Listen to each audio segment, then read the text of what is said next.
Hello everybody, welcome to Analyzer Civil Services. Today we will discuss 14 years of PYQ and the topic would be amendment and emergency. We will discuss polity, right? तो हम लोग वही उसी को continue करेंगे फ़िलहाल और देखते हैं ट्रेंड को। ट्रेंड तो जानते ही हैं, हर दिन बताता हूँ।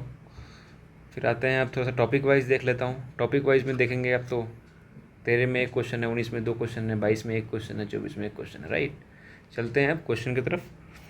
क्वेश्चन कह रही है an amendment to the constitution, consider the following statement. An amendment to the constitution of India can be initiated by an introduction of a bill in the Lok Sabha only, right. दूसरा ऑप्शन कह रहा है if such an amendment seeks to make changes in the federal character of the constitution and the amendment also requires to be ratified by the legislature of all the state of India। ठीक है, तो हम लोग देखते हैं क्या है इसमें। सबसे पहले हम लोग अमेंडमेंट देखते हैं, अमेंडमेंट के बारे में। अमेंडमेंट जो है वो आपका पार्ट 20 में है, 368 आर्टिकल है इसका, राइट। और उसके बाद अगर आप देखिएगा तो ये अमेंडमेंट कैसे होता है, इसमें ये दोनों हाउस के LS RS में जाना होता है और दोनों जगह स्पेशल मेजोरिटी से पास होती है, स्पेशल मेजोरिटी से पास होती है। और उसके बाद प्रेसिडेंट के पास जाती है, तो प्रेसिडेंट इसको मना नहीं कर सकती, राइट। एसेंट देना ही होगा हर हाल में, ठीक है। और उसके बाद क्या है ना कि एसेंट हर हाल में देना होगा।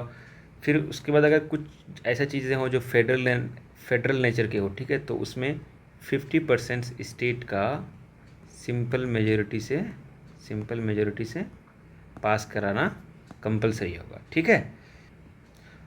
और इसमें एक इम्पॉर्टेंट चीज़ है कि इसमें आर्टिकल 108 कहती है ना ज्वाइंट सिटिंग के बारे में, ज्वाइंट सिटिंग, तो इसमें ज्वाइंट सिटिंग अलाउ नहीं है, राइट। तो अब देखते हैं हम लोग क्या कहता है।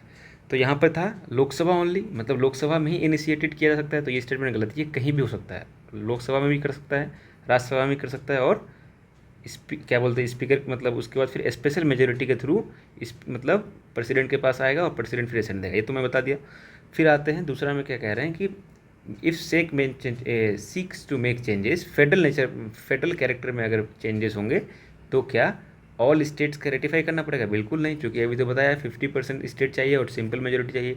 तो यहाँ पर हो जाएगा आपका आंसर, क्या हो जाएगा डी, नीदर वन और नॉट टू, इधर वन नॉट टू। चलते हैं हम लोग दूसरा क्वेश्चन में। दूसरा क्वेश्चन कह रही है consider the following statement. The 44th amendment to the constitution of India introduce an article placing the election of the prime minister beyond judicial review, right। दूसरा ऑप्शन कह रही है the supreme court of India struck down 99th amendment of the constitution of India as being violative the independence of judiciary, right. तो देखते हैं इसमें हम लोग कि 44th में क्या हुआ था।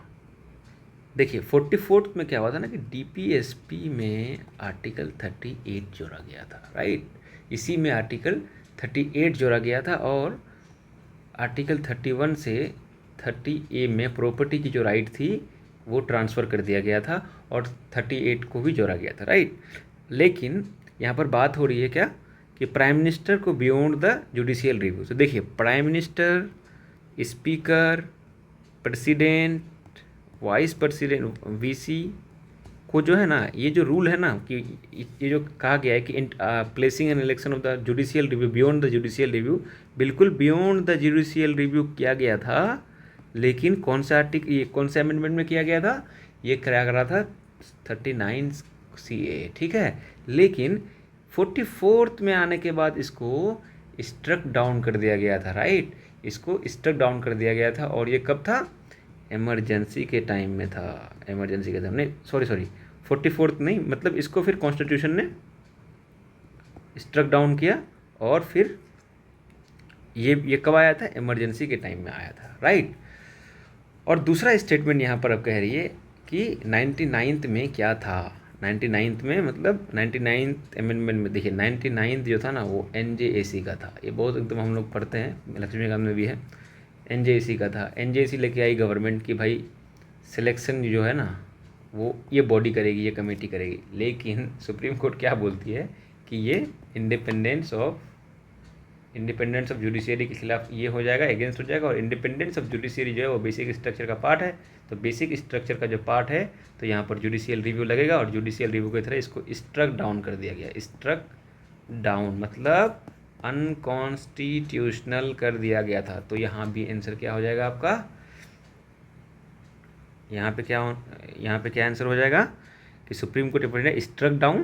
तो बिल्कुल स्टेटमेंट यहाँ पर दो, ओनली 2 इज राइट। ठीक है, बिल्कुल स्ट्रक डाउन किया था, यहाँ पे है भी struck down 99th amendment of the. चलिए नेक्स्ट क्वेश्चन की तरफ हम लोग बढ़ते हैं। अब नेक्स्ट क्वेश्चन कह रही है with reference to the constitution of India consider the following statement. ठीक है, कहा गया है, ऑप्शन बता रहा है, no high court shall have the jurisdiction to declare any central law to be constitutionally invalid। दूसरा स्टेटमेंट कह रही है the amendment to the constitution of India cannot be called into question by the supreme court of India.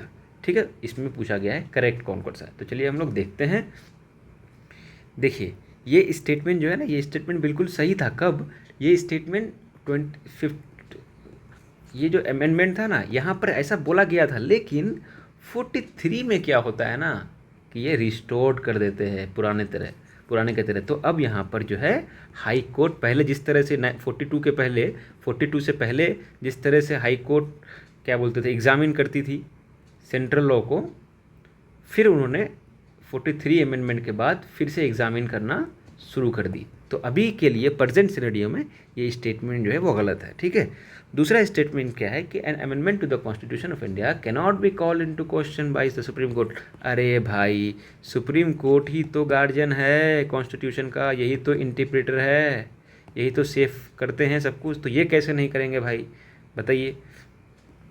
तो यहाँ पर भी क्या हो जाएगा, यहाँ पर दोनों स्टेटमेंट गलत है, तो यहाँ पर भी हो जाएगा नीदर 1 नॉर 2। चलिए नेक्स्ट क्वेश्चन की तरफ। नेक्स्ट क्वेश्चन कह रही है कि कंसिडर द फॉलोइंग स्टेटमेंट, और इसमें कौन सा करेक्ट है। ठीक है, a bill amending the constitution requires a prior recommendation of the president of India. ठीक है, अभी हम लोग डिस्कस किया ना कि पीरियर रिकमेंडेशन नहीं चाहिए और एसेंट देना ही होगा, ये भी बोले थे। तो ये स्टेटमेंट तो ऐसे ही गलत हो गया। अब देखिए हम लोग PYQ से कैसे वहाँ पर PYQ डिस्कस किए और 2022 में पूछी है वो क्वेश्चन, अगर आप देखिएगा ना तो वो क्वेश्चन 13 में पूछी थी। ठीक है, 13 में ये क्वेश्चन 13 में आया गया था। मैं वहीं पर जब एक्सप्लेन किया तो बताया आपको, तो आप समझ सकते हैं कि PYQ कितना इंपॉर्टेंट है हमारे UPSC के लिए या कोई भी एग्ज़ाम के लिए। स्टेटमेंट 2 कह रही है कि when a constitution amendment bill is presented to the president of India it is obligatory, देखिएगा यहाँ पर to the president to give. अरे भाई ये भी स्टेटमेंट गलत है, अभी बताया इस एसेंट देना, कोई एसेंट देना ही होगा मतलब हर हाल में। ठीक है, it is to give her, अरे स्टेटमेंट क्या है, when a constitution amendment bill is presented to the president of India it is obligatory for the president to India. Yes, ये स्टेटमेंट बिल्कुल सही है, सॉरी ये स्टेटमेंट सही है। और थर्ड क्या कह रहा है कि a constitution amendment bill must be pass by both Lok Sabha and Rajya Sabha by special majority and there is no provision of joint sitting. अभी बताया ना कि 108 जो आर्टिकल है वो यहाँ इसमें अप्लाई नहीं होता है, तो यहाँ पे हो जाएगा आपका 2 और 3 आंसर, राइट। तो हो जाएगा आपका 2 और 3। तो चलिए नेक्स्ट क्वेश्चन की तरफ। नेक्स्ट क्वेश्चन हालांकि देखिए, हालांकि ये ऑफिशियल लैंग्वेज का क्वेश्चन है, आप ऑफिशियल लैंग्वेज की तरफ भी रख सकते हैं, बट मैंने रख दिया इसमें क्योंकि ये 2024 में ही पूछा गया था, राइट। ये 2024 में ही हम लोग को इस बार का UPSC में इस क्वेश्चन था। तो क्वेश्चन कह रहा है the constitution 71st amendment act 1992 amends the 8th schedule to the constitution to include which of the following language. Option 1 कह रहा है कोंकणी, दूसरा कह रहा है मणिपुरी, तीसरा कह रहा है नेपाली और चौथा कह रहा है मैथिली। ठीक है, इसमें करेक्ट हम लोग को चूज़ करना है, राइट। तो चलिए थोड़ा सा इनका बैकग्राउंड देखते हैं। सबसे पहले जो है ऑफिशियल लैंग्वेज का जो है वो आर्टिकल कौन सा है, 343 टू 351। ठीक है, यहाँ तक है, राइट। और ये पार्ट कौन सा है, पार्ट है आपका 17। और शेड्यूल क्या है, शेड्यूल तो हम लोग जानते हैं सब 8 है। ठीक है, इसमें टोटल अभी 22 लैंग्वेज है। चलिए तो आते हैं शेड्यूल 8 में। शेड्यूल 8 को जो है ना 3 बार अमेंड किया गया है। कितना बार, मतलब कलर चेंज कर लेता हूँ, wait for a while, let me change a colour. हाँ, तो यहाँ पर क्या है, 3 बार अमेंड किया गया है। ठीक है, 3 बार कब कब अमेंड किया गया है, एक बार किया गया है 21st अमेंडमेंट। ये कब किया गया था अमेंडमेंट, कब किया गया है ये? 1967 में। इसमें क्या होता है ना, इसमें सिंधी को ऐड किया जाता है, राइट। फिर उसके बाद आता है 71 अमेंडमेंट, ठीक है, अमेंडमेंट। इसमें इसमें इसमें कौन सा ऐड किया जाता है? इसमें कोंकणी ऐड किया जाता है, मणिपुरी ऐड किया जाता है और नेपाली, ठीक है। और ये कब आया था? 1992, यहाँ पर तो दिया हुआ ये। फिर आते हैं हम लोग, इसके बाद कौन सा आता है? 92nd भी आता है अमेंडमेंट। देखिए ये भी आता है, कोई यूपीएससी कभी ये भी पूछ सकती है। इसमें क्या होता है ना, ये आता है आपका 2003 में। और इसमें बोडो डोंगरी, उसके बाद आपका संथाल, उसके बाद आपका मैथिली, ये बिहार का है मैथिली। इसको 4 को जोड़ा गया था, ठीक है। तो अब देखते हैं यहाँ पे क्या है। 71 1992, ठीक है। कोंकणी मणिपुरी नेपाली, मतलब 1 2 and 3 स्टेटमेंट, राइट, ठीक है। चलते हैं हम लोग नेक्स्ट क्वेश्चन की तरफ। नेक्स्ट क्वेश्चन है ही नहीं, अब इमरजेंसी शुरू हो गया। इमरजेंसी में ज़्यादा क्वेश्चंस हैं नहीं, चूँकि इमरजेंसी में है क्या ना कि इमरजेंसी में आपका जब परसिडेंट पढ़िएगा ना, परसिडेंट में भी कभी कभी होता है कि परसिडेंट हम लोग काउंट करते हैं इमरजेंसी को भी परसिडेंट के इसमें, लेकिन मैं तब भी यहाँ पर 17-18 में 2 क्वेश्चन इमरजेंसी से पर्टिकुलरली मतलब लगता है कि इमरजेंसी वाला ही क्वेश्चन है, तो मैं सोचा कि इसको डिस्कस कर लेता हूँ। चलिए पहला क्वेश्चन है, which of the following is not necessarily the consequences of the proclamation of president rule in a state, ठीक है। अब देखिएगा यहाँ पर वर्ड्स के साथ कैसे खेला गया है। Dissolution of the state legislative assembly, हमको पता है भाई कि डिसोल्यूशन जब है कब होता है? जब पार्लियामेंट का मतलब 5 साल जब कंप्लीट हो जाता होगा तो फिर इलेक्शन होता है ना, तब बोलते हैं हम लोग डिसोल्यूशन, कि डिसोल्यूशन हो गया भाई, अब फिर ऐसे करके होता है ना, वही होता है ना। और आता है क्या फिर? Removal of the council of minister. भाई मुझे आप बताओ कि जब स्टेट लेजिस्लेचर को वो ख़त्म मतलब ये कर देते हैं, सॉरी, स्टेट लेजिस्लेचर को ही वो लोग डिज़ोल्व कर देते हैं, डिज़ोल्यूशन नहीं, डिज़ोल्व करते हैं भाई, ठीक है।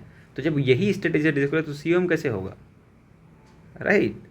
तो ये स्टेटमेंट तो आपका गलत है। अब देखिए यहाँ पर डिसोल्यूशन ऑफ लोकल बॉडीज़, ये स्टेटमेंट कोई ज़रूरी नहीं है कि लोकल बॉडीज़ को आपका डिसोल्यूशन करे, सॉरी डिसोल्यूशन या डिज़ोल्व करे ही, ठीक है। तो इसमें कोई ज़रूरी नहीं है। तो अब इसमें हम लोग का आंसर क्या हो जाएगा? 1 and 2। चलिए नेक्स्ट क्वेश्चन की तरफ। If the president of India exercises his power as provided under Article 356 of the Indian Constitution of a particular state, देखिएगा particular state, then the assembly of the state automatically dissolve। भाई बिल्कुल dissolve होता है, dissolution नहीं होता, मतलब dissolution नहीं, dissolve होता है, right. The power of legislature of the state shall be exercisable by or under the authority of parliament. देखिए मैं आपको बताऊँ, इसमें ना प्रेसिडेंट साहब होते हैं, प्रेसिडेंट साहब के थ्रू करते हैं, सीओएम करती है, ठीक है। और उसके बाद लेकिन यहाँ पे ध्यान दीजिएगा ये स्टेटमेंट में, the president can make laws relating the state. भाई नहीं, only parliament can make laws with regard to any state when the emergency is going on, ठीक है। अब आते हैं थर्ड ऑप्शन में, क्या कह रहा है कि आर्टिकल 19 जो है वो सस्पेंडेड होता है। तो देखिए हम आपको बता रहे हैं अभी थोड़ा सा इसका बैकग्राउंड कि क्या है। सबसे पहले हम लोग इसी इमरजेंसी को क्या बोलते हैं? स्टेट इमरजेंसी को ही हम लोग क्या बोलते हैं? कॉन्स्टिट्यूशनल इमरजेंसी भी बोलते हैं और प्रेसिडेंट रूल भी बोलते हैं, ठीक है। आर्टिकल कौन सा है? 356। उसके बाद होता क्या है कि जब 356 लगता है ना, तो वो कभी भी आर्टिकल 19 को सस्पेंड नहीं करता है, आर्टिकल 19 रहती है, ठीक है। लेकिन जब आपका एक्सटर्नल एग्रेशन होता है, तब आर्टिकल 19 ख़त्म हो जाता है। लेकिन ये तो एक्सटर्नल एग्रेशन है नहीं, ये तो है state emergency. In fact armed rebellion के टाइम में भी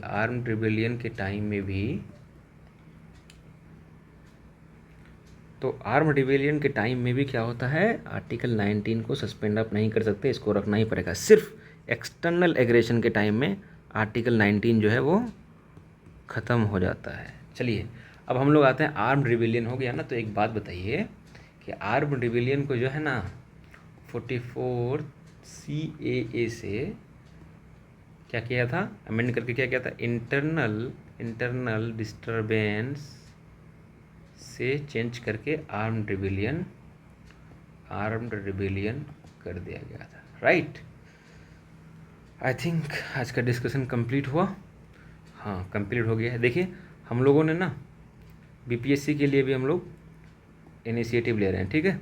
तो आप लोग जो BPSC को भी टारगेट कर रहे हैं, BPSC को भी टारगेट अगर आप लोग कर रहे हैं कोई, तो आप वहाँ भी जा सकते हैं। वहाँ पर आपको करंट अफेयर्स, PYQs सारे अवेलेबल होंगे, और PYQs एकदम इन डेप्थ होंगे, इन डेप्थ। और BPSC के जितने भी एग्ज़ाम है ना, BPSC जितनी भी एग्ज़ाम लेती है सबका PYQ होता है उसमें, और बहुत ही इन डेप्थ होता है।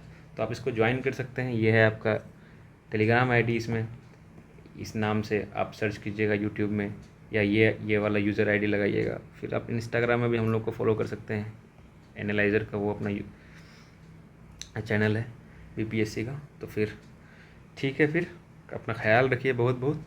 Thank you for your patience and support. Thank you.